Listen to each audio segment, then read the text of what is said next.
Hey everybody, Dr. Turpeau here, Black America's Love Doctor, sharing perspective on love and life. If you like these videos, please click like, subscribe to this YouTube channel, as well as share these videos with other people you may think will enjoy the content.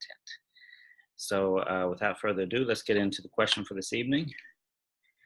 Where is it? Here. Okay, I think, yeah, here we go. And the viewer says, "Dear Dr. Turpeau, I always find this disturbing. Why is it that most of the brothers I see on the street are always yelling, 'Hey, Shorty'? It's probably 'Hey, Shotty' from their rides, expecting me to come up to them, and once I motion to them to come my way, like a real gentleman is supposed to, they drive off. Don't they want to know my name? I know I'm short, but damn." Okay. All right. Very good. So let's talk about this. This viewer, she's talking about the basic cat calls and saying, "Hey, Shorty," or "Hey, Shotty." Hey, Shotty Rock, Red Bone, Slim, all the different names that, hey, mama, what's up?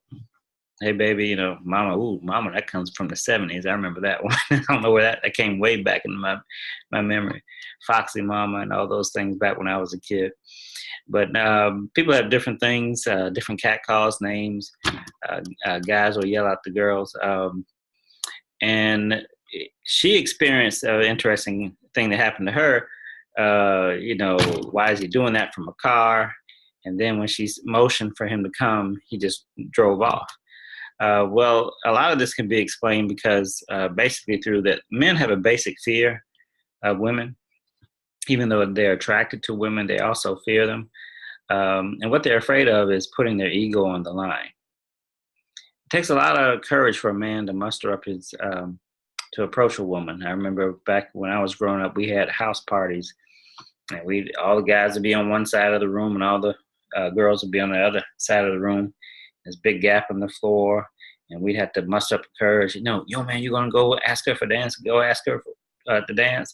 I'm not gonna go. Go ahead, man. I got you back. I got you. Go ahead. And so then you start making that walk across the room. Halfway there, you see they stayed on the other side of the room, and you get over to that room. You say, "Well, you want to dance?" And she said, "No." And then you don't understand. I just put my ego on the line. I got to walk way across this floor, being embarrassed. But it starts then. Back when we used to have house parties. I don't know if they're having those types of house parties anymore. I think they are, but there's not much dancing, anything like going on these days. What's real dancing? There's some other stuff going on. But anyway, won't get into that for this video. So a lot of it is that basic fear of putting your ego on the line when you approach a female. And it takes a great deal of courage to muster up that courage, and you don't want to put your ego on the line because you might get rejected. And that rejection is hard enough, particularly in the Black culture, because in our culture, we have something that can get in the way, that already gets in the way of trying to have genuine human relationships and honest communication with each other. And that is this cool pose factor, this factor of being cool. We are some of the coolest people on the planet. Nobody's cooler than us. I mean, we have people admire our coolness, our swag, and it has a certain swag value in the Black culture. And this coolness can be important as far as how people look at us.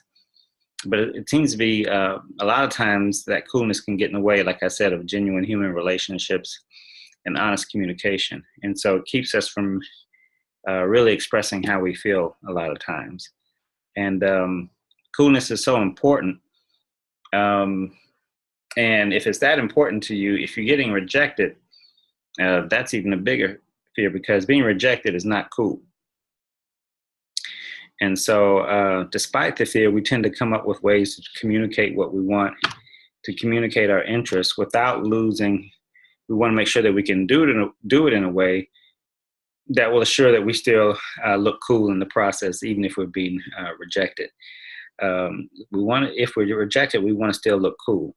So we try to come up with cool ways to approach a certain swag value, certain sayings, cool sayings.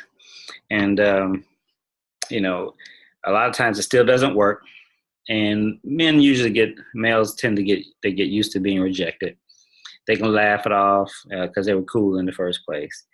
But when a woman does what you did and you motion them to come to you, a lot of times that can freak us out. It's like, oh shit.